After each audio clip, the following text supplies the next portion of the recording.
there. I'm Marley Major, and welcome to another episode of Every Day's a Trainwreck.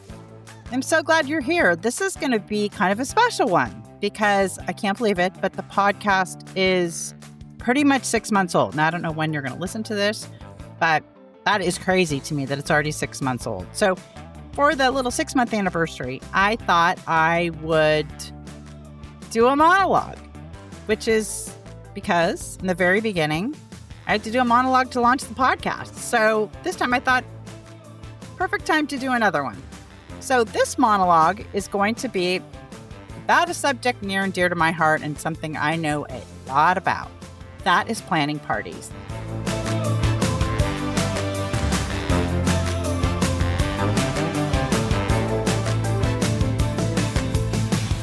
So this episode is me interviewing myself all about tips, tools, and trends in events. So let's jump in.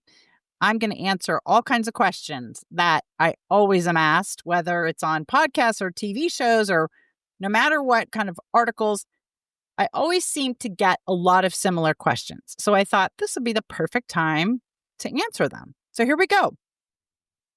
So as far as tips go, people always say, what makes a great party? How do you throw a great party? What's the difference between a great party and just all the other parties out there that any other planner can throw or any other hostess or host can throw? Let me tell you, it boils down to a few things. It's like anything else. I look at event planning as really like project management, okay? It's very similar to building a house, which I'm doing right now. It's very similar to business projects or building a social media campaign. Anything that has that is sort of like a little capsule, like a bucket. Okay, it's got a beginning, a middle, and an end. Now, in the event world, we call that pre-production, production, and post-production, which is the wrap-up. So let's say that we are planning an event and we're in the pre-production stage, right? That's what we're talking about right now. So if I were meeting with a client, these are the questions I would start by asking them. I would start by saying, okay, what's the goal? Now, of course, I'm going to say, what's the date? How many guests? How many is it? What's the makeup of the guests? Are they young? Are they old? Are they kids? Are they elderly people? And you might wonder, like, that's kind of weird. Why would she care if they're kids or elderly people? Well, I care a lot. And you're going to see this in the whole planning component because that's going to affect seating. It's going to affect the time of the event. Everything sort of has a ripple effect. So I'm going to get all the facts about the date, the where, the when, anything that's TBD, like maybe it's going to be a Saturday in December, but you don't know which Saturday in December, or maybe it just needs to be a weekend night. And then I'm going to ask, like, what's the goal? Like, is it a corporate event, social event? Is it a nonprofit event, or is it a wedding? Those are kind of the 4 categories, right? So let's say that it's a corporate event. And I'm going to first find out what's the budget, which is everybody's least favorite question. They always are like, oh, I don't want to tell you the budget. Pretty much people don't want to tell you the budget, which makes perfect sense to me. I mean, I don't love telling the budget with projects I'm working on because they think you're going to spend all the money. But here's the dirty little secret is that no matter how much money you think you're going to spend, somehow you always end up spending a little bit more. So first of all, plan for that contingency. It's kind of like construction. It's always going to take a little bit longer. Well, I think they say it takes double the budget and add 50% of the time or something. Or if you're me in construction, I think you can triple everything and add triple the time. But that's a podcast for another day. So let's go back to the basics. So the who, what, when, who's coming, all that kind of stuff. How far out is it? Like, do you have time? How are you going to do invitations? Are you going to do an electronic invitation? Are you going to do a paper invitation? Now, there's a lot kind of dipping into this component about trends right now. Even though we're just in the planning stages, trends are everything is electronic. I mean, my gosh, practically it's like a text. Hey, can you come over on Saturday? But the trend is definitely towards electronic invitations. But for corporate events or even social events, if you really want to stand out and you're doing your event during a popular time, like, December for Christmas, or you are doing it on New Year's Eve, which I guess is still kind of technically the holiday season. Any time where there is going to be competition for your event, or like I live in Pasadena, California. So It's the home of the Rose Bowl, right? And so every year, usually, we have fireworks. And the only reason I say every year and then I say usually is because there was this one ghastly year where all of a sudden there just were no fireworks and none of us knew about it, including the neighbors, and everybody was having a party. So it was kind of tragic. But normally we have fireworks around here. So it's a time when if people are in town around here, they're going to have a lot of different options about where to go. So how do you stand out? Well, the most obvious is the invitation. And I'm a huge one for paper invitations, or not even paper invitations, but just like physical invitations, because it really sets the tone for an event.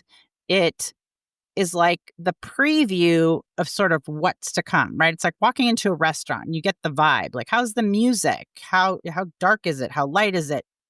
That's what that invitation does. And I think electronic invitations are great and certainly have their purpose. But if you really want to knock your guests' socks off and you want to make sure they go to your party instead of somebody else's, a great invitation is the way to do it. And on the subject of invitations, as far as a tip goes, no matter what you do, I cannot tell you how many times I've gotten invitations, and I'm, yes, a stickler, but for details, but invitations, Christmas cards, all goes hand in hand. Have somebody else check the verbiage, okay? Not just for typos, not just for, did you just put like the street address, no city, or do you need to include directions for driving or any of that kind of stuff? But I cannot tell you how many times a key piece of information is either misspelled or missing entirely. And so if you create it and then you ask a friend or a colleague, or better yet, a couple people to look it over and be like, would you know where to go? Would you know what kind of dress it is? And speaking of dress, that ends up on the invitation as far as trends go. A definite trend is this whole, Hawaiian beach chic or California Christmas casual. These things that I swear to you, I don't even know what they mean. Now, sometimes I like those, and here's why.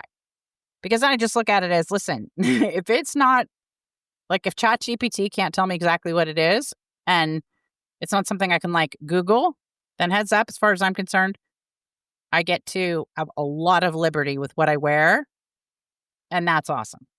But if you're the host or hostess, keep that in mind, because if you come up with this very creative style, you either A, have to plan to get a lot of calls from your guests about what does that mean exactly? B, have people show up in all variations of what you were not necessarily planning on them to.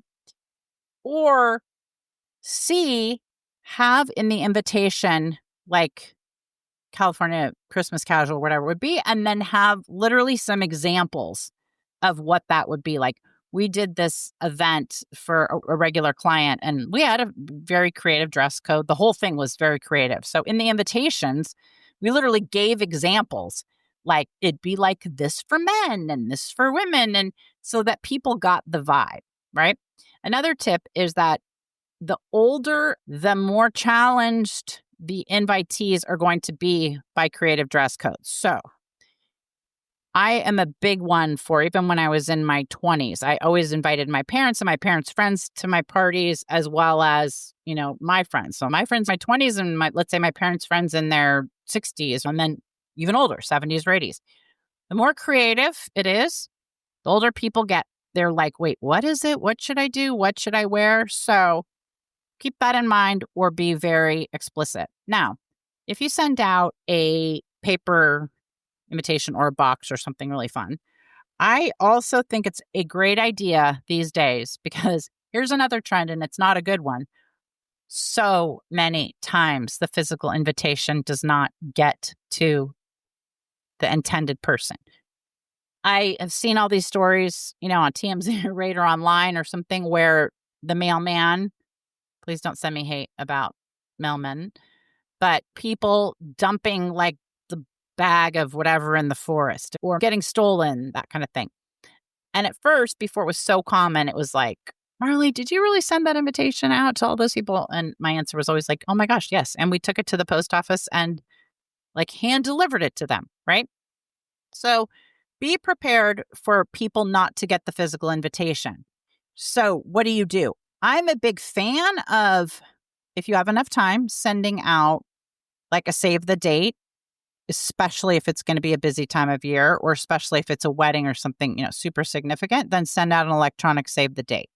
I also love physical save the dates, even if it's just like a magnet. I think magnets to go on the fridge, as old school as that is. Listen, if you get a save the date and somebody's going to put it on their fridge, they're going to put it on their fridge anyway with a magnet. So might as well just make the whole thing a magnet. Next trick is, it's so amazing because these people will keep the magnets, if they're cool, forever on their fridge.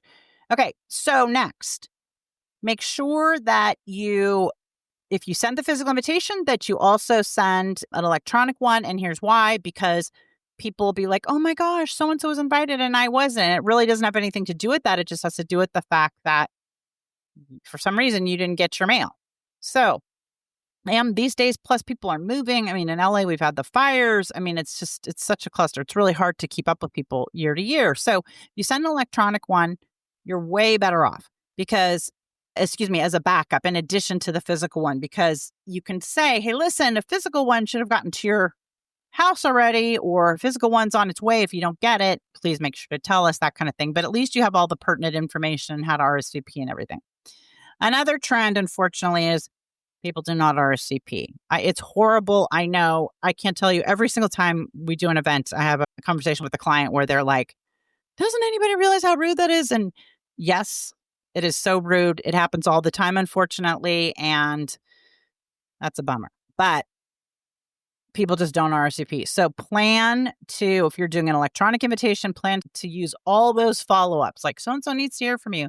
Send them like SMS messaging, like so that they get it, depending on where in the world you're listening to this, like if you via WhatsApp or a text follow-up, and just know you're going to have to chase people down, unfortunately. Now, the next thing is, be very clear in your invitation if you are supposed to have a +1 or not. Okay. Can't tell you how many times like these like common kind of etiquette questions don't end up making it into people's brains. So if you receive a wedding invitation, it's like to Mr. John Doe, period. That does not mean that Mr. John Doe gets to bring a +1. You get to bring a +1 if it says and guest, and it's also implied that if Mr. John Doe is married, that unless it's like a corporate event or something, that Mr. and Mrs. John Doe are invited.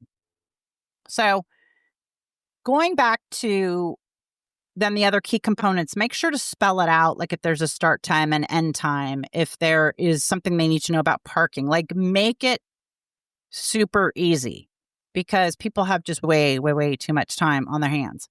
And then as far as an event goes, so the invitation is going to set the tone.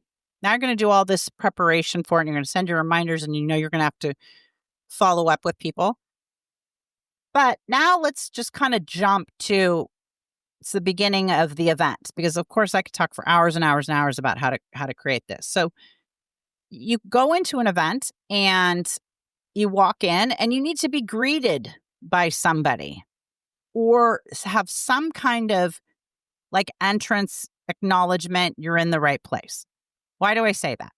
Because even if it's like a sign that says, please come in, we're all in the back or something like that. Because even if the door is just kind of slightly ajar, it's weird. Even if it's a close friend, you walk in, you're like, oh my gosh, where is everybody? Are they here? Where am I supposed to be? Blah, blah, blah. So have some kind of acknowledgement that you're in the right place. Now, the next thing is, this is the time to, again, be very clear, like, oh, how are you? It's nice to see you right this way. Here's, the bar's over here, or can I take your coat or purse, or here's the powder room. And anything else, that they might want to know, or have a seat.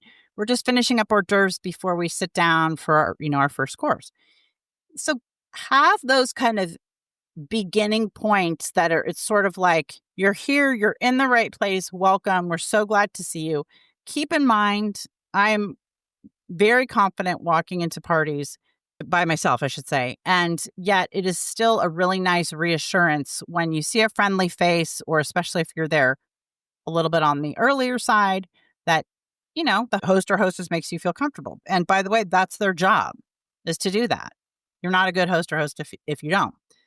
Another tip that I have is layer what happens at the event, right? The best events, my mom used to always say this. She went to college in Washington, D.C., and she would say the best Washington or Georgetown parties were the ones where there was a total mix of people, right? You'd have a senator and you'd have, a writer, and you'd have somebody's landscape person, and then you'd have this blue blood, but it was always this great mix of people, okay?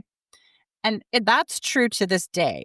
My best parties, no matter what, are always the one where it's like the lawyer that everybody sees on TV down to like the young 20-year-old who's in a band, down to the next kid who just got out of rehab. I mean, the artist covered in tattoos. I cannot tell you how many times I have stumbled upon or heard later from a party that I've had, oh my gosh, I loved talking to so-and-so. And if you went by conventional wisdom, those two so-and-sos should never have matched. That should never have been something that worked, but they just got along. So don't overthink it. The only thing you should overthink about your guest list is who should you kind of put together that will make it interesting. But by no means should you be like, oh, we're only going to have couples, or, oh, we're only going to, I don't know. I say forget that and just have really interesting people. Another thing is surprises. So pretty much people go to events, they think they're going to eat, they're going to drink something. Okay, great. Next. Have surprises whether it's how something is served, like how an hors d'oeuvre is served, have a specialty cocktail.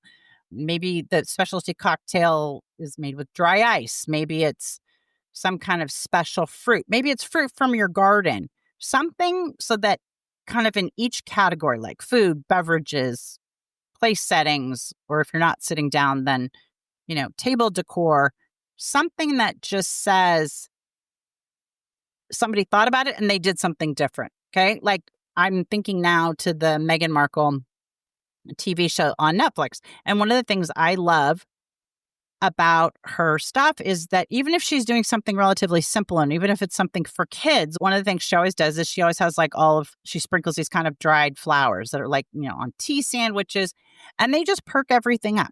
So think about that. Whether it's your hors d'oeuvres platter or your buffet, hopefully you will never, ever send a platter out ungarnished. That drives me insane. I mean, there's no freaking reason for that. Unless you have poison ivy growing in your backyard, there's got to be some kind of plant or something that you can or herb you can stick in there. The other kind of trick is even if you live in the tiniest apartment in New York, when you go to the market, again, you can get some kind of windowsill herbs and then just pinch them off and put them on the platters. Another kind of hors d'oeuvre tip is remember, people cannot eat something giant as a past hors d'oeuvre. So if people are standing up, think that sauces and stuff that's like, I've got a chicken wing, it's going to be harder to eat, right? So my rule of thumb is a 50-cent piece, a US 50-cent piece. Now, we don't have that many of them around, but it's probably double the size of a quarter and no bigger than that. And when you get to hors d'oeuvres, another just kind of tip and trick, if you're not going to have dinner immediately following, you want to have 4 to 7 bites per person. So what does that mean? Well, let's say for some reason you had like this, you didn't listen to me and you had this like big kind of empanada as one of your bites, or there were stations and you could do stations. And that empanada is, 3 inches long, let's say. That is not one bite. That's like 3 bites. Now, so keep that in mind that when you see these things of like 4 to 7 bites per person, if you're going to have a meal immediately following, and then the next rule is like 7 to 10 bites if it's supposed to be like just a heavy hors d'oeuvres party. So remember, it doesn't have to be 7 giant hors d'oeuvres. If they're giant hors d'oeuvres, that's going to count as a couple bites. So So important. Make sure your hors d'oeuvre trays are garnished and make sure that you are refilling them and make sure that they look beautiful because it's not that hard to do that. Now, as far as the bar goes, easy way to cut down on the bar bill is just serve red wine, white wine, Coke, Diet Coke, 7 Up, or, the equivalent, bubble water. And then if you feel like, oh my gosh, we have to have hard alcohol, then fine, have a signature cocktail, right? But you don't have to have a full bar for everything.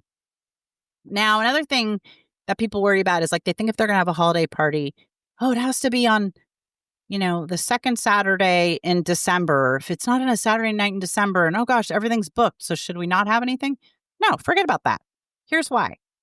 Some of the best parties are at the most random times. I can't even tell you how much I love me an amazing Sunday brunch invitation. Here's why.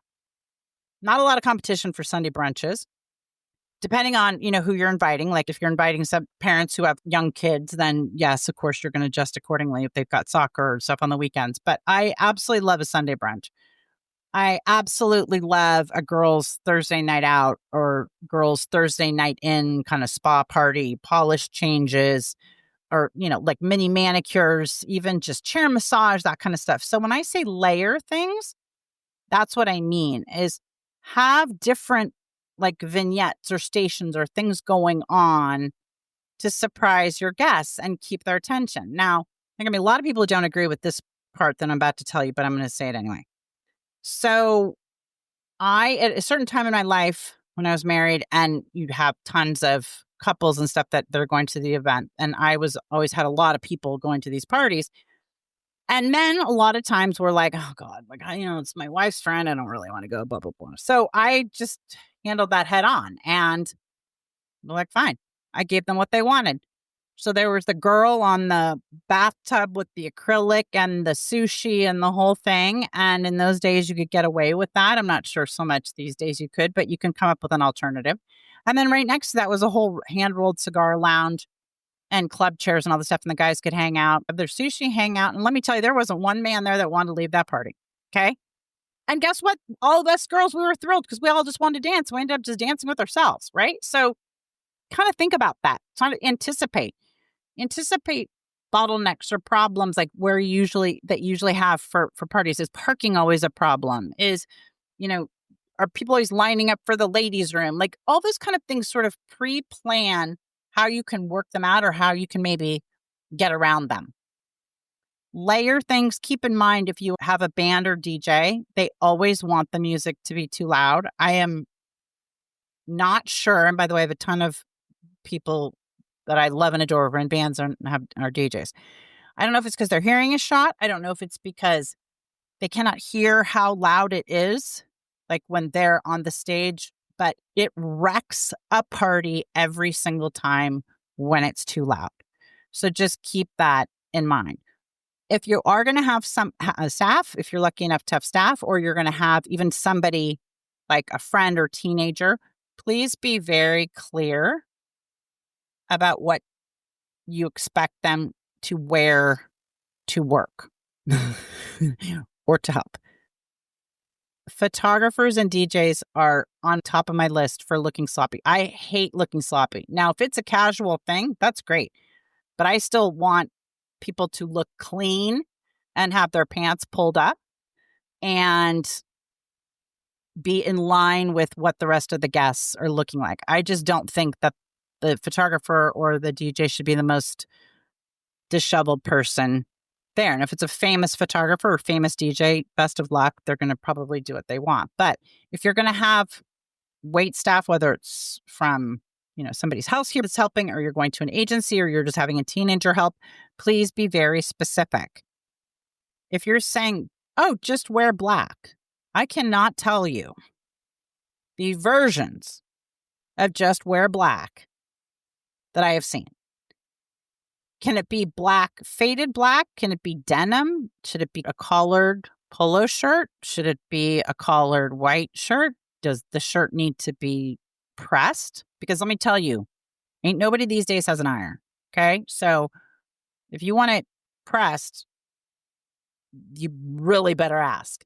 Like, do their pants need to be up so I don't see the plumber's crack in the back? Like, okay, the belt. Do you care if the belt is brown? It's black. Maybe they're all in black, but they're wearing white tennis shoes with a little bit of black. Like, I cannot tell you the number of variations of things that seem really obvious. And if you are picky, even for a casual party, you're going to be really disappointed.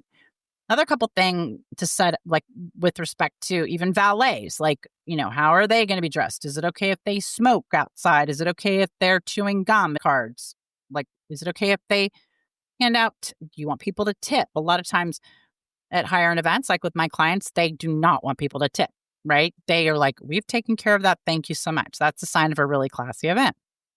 Now, another trend, unfortunately, with going along with RSVPing is that people then RSVP, say they're going to come, say they're bringing somebody, and don't show up at all or show up with 3 people.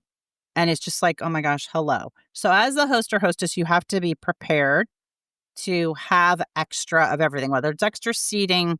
I'm a big one for IKEA has those little cubes that I love, that we have so many of those. And the reason I love them is because they have all these different, covers for them. And hey, guess what? The cool thing is if you're doing just kind of a casual party and even people are sitting on the sofa and hanging out, you can have these little cubes and guess what? People can use them as a little table next to the sofa. But if extra people show up, you've got those other cubes around and that makes for fabulous seating. Now, let's kind of jump towards the end of the event or end of a wedding. Like, do you have to give a gift? Do you have to do a favor? Do people still do that? Yes, totally. People still do that. I still say that if you're on a budget, that's probably like one of the places I would cut.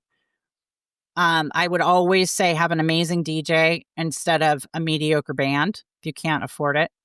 Another way to save money other than the signature drink thing instead of a full bar, I would say is do it on an off day. Do it on a Friday night instead of a Saturday night. Do it on a Sunday night. Do a Sunday brunch, that kind of thing. Do a heavy hors d'oeuvres party. Do an open house. Don't do a New Year's Eve party. Do a New Year's Day party.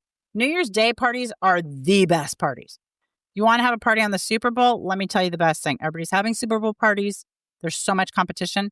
Have the pre-Super Bowl party. So when everybody's going to go to the Super Bowl parties at XYZ time during the day? Well, you have yours as like the morning Bloody Mary bar kind of situation. And let's say at the end of the night, I always get asked this. How do you get rid of people? Well, it's very simple. Turn the lights on. Turn the air conditioning on or heater, vice versa. Open the doors, open the windows. When all else fails, you cut the bar, you cut the music, and the host or hostess shows up in their pajamas. I guarantee you they will take the hint. If they're so drunk that they don't take the hint, that's a story for another podcast. Now, let's see. What else do I want to say about that? I can't really think anything else about that process. I might kind of jump into it if I come up with something else. But I want to talk a little bit about tools. I have a few tools that I use all the time when I'm planning an event. I use Evernote to jot down all of my kind of brainstorming ideas. I like the fact that you can have like a notebook, 1 page for each event or 1 page. If you're not familiar with Evernote, this won't make a lot of sense. But I love Evernote to kind of jot things down and sort of get organized and you can add images and put them in there. I love Google Sheets because I create tabs. And here's the other thing I love about Google Sheets is that you can kind of, especially if you're young and you know you're going to be entertaining, kind of keep building it out, right? Like, so we have a tab for like all the stuff we need to buy. Then we have a tab for like all the photos we want to get, right? Like we want to make sure you get photos of whether it's of buffets or people at the event, that kind of thing. Then it could be anything. We'll have a tab for sure of the timeline. We'll have a tab of all the guests and you can manage your RSVPs. So then you kind of have this, you start building out this little file. And then you can have another tab of like, don't forget like the things that always work and don't work at your events, like with your house. Like, don't forget our oven runs 10 degrees hotter than you think, or don't forget, jump in the shower 2 days before unless you never have enough time, right? So I love Evernote is where I just dump all my stuff. Then I have Google Sheets is where I start really organizing it. I also love Google Sheets to if I am having people help or there's any kind of timeline or any other people involved as far as kind of like a run of show, like let's say people are giving speeches or something, it's great because then you can have a tab, print out the tab and those extra copies. If you have a specialty cocktail and your friend is helping make it, great. Put the ingredients there, print it out, and then they have a copy. I think it's always better just to have stuff in writing that people can like write on a piece of paper if necessary. And by the way, yes, I'm the biggest tech girl on the planet, but still sometimes good old printout is awesome. Another tool that I love is Pinterest. I know so many event planners hate Pinterest because their clients come to them and say, oh, I want this to be like this and I want to pay you $5. But here's why I love Pinterest. If you haven't checked out our Party Goddess Pinterest board, you should, because there are so many boards and you will see how I start to gather and plan things. To me, I'll create a board and it's like throwing the mud at the wall, right? Like we have boards for every kind of different theme event we're building out. Well, but then I also I might have a board for like, I don't know, the Super Bowl or sports events. And then I might have one for Mother's Day, like specific holidays. But I'll also then have boards for like place settings or flowers or table decor, stuff like that, where I'm not even, let's say, having a party. I guess I'm always kind of having a party, but let's say me personally, if I'm thinking about myself personally, I would still put ideas onto those Pinterest boards because then when you need the ideas, you're never going to be able to find them. It's a nightmare. Okay. So just kind of keep popping stuff on there. And the other cool thing that I do is I take photos with my phone and then I'll take, oh, there's a bar menu I really like and I like those 2 drinks. I'll take a photo of that, upload the photo to my particular Pinterest board. So I've always got it. So between that and then building things out with Google Sheets, and then when you have your next party or Excel, you can just duplicate it and use it as a template. Magic. You'll be a professional party planner in no time. Then I would say my last one, which kind of goes into the trends too, is chat. I'm obsessed with ChatGPT. If you are not using, it doesn't have to be ChatGPT, but some other AI tool, you must. I've been doing this for more years than I care to announce, 30 plus. And between those tools that I just told you, I can knock it out of the park. Here's some great prompts for ChatGPT.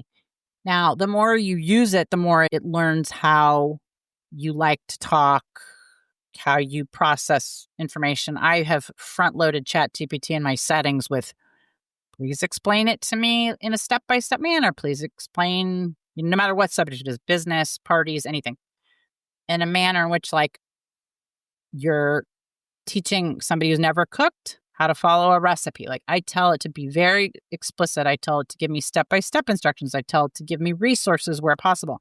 So you could say, hey, ChatGPT, I'm not a big one for just give me 5 ideas on how to do this kind of party.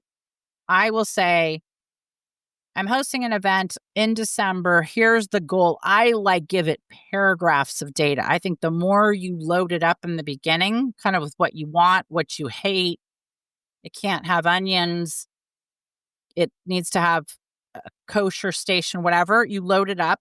The number of ideas I will get, even if I don't like the particular idea that they gave me, I'm like, oh my gosh, that's kind of cheesy. But I'll be like, that was a great idea. The other tip for ChatGPT is always ask it. If you were me with this query, like what should I be asking you that I'm not, that I forgot about? And then you can train ChatGPT to always do that for you. It will say, well, if I were you, I'd want to know, do you need to get insurance for your valet? Do you need to get insurance for from your caterer? How do you get that kind of insurance? That kind of thing. So those are kind of my 4 tools. Now, wrapping this up, I can't believe this has gone as long as it has. I thought this was going to be like a quick one, but no. Shocker. As far as wrapping this up, as far as trends go, should you be super focused on colors and all that kind of stuff? Well, the short answer is it depends. If it's a wedding, I think that's probably the most important time to be on trend, like weddings or like a product launch. But if you're doing a holiday party, do you have to be particularly trendy? No. I think people just want to have a great time and come together. I think it's much more important that you put your attention into details that are going to make your guests feel great, as opposed to like, hey, this dusty rose is the trending Pantone color.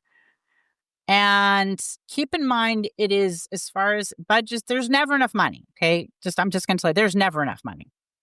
No matter how much people are spending, my clients are spending $1 million. I promise you, it doesn't matter. There's always something they wanted to do that just didn't fit into the budget. So don't try to take a beer budget and make it into a champagne party.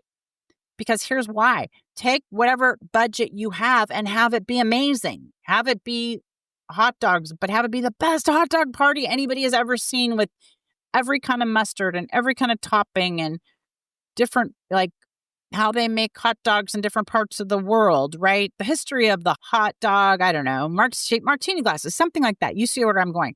Put your energy into the best quality and maybe adjusting the time or day of the party that you can possibly afford, so that you are not trying to stretch and then be like, oh, we're going to have a cash bar. Oh, please, Jesus, don't have a cash bar. That just does not fly with me.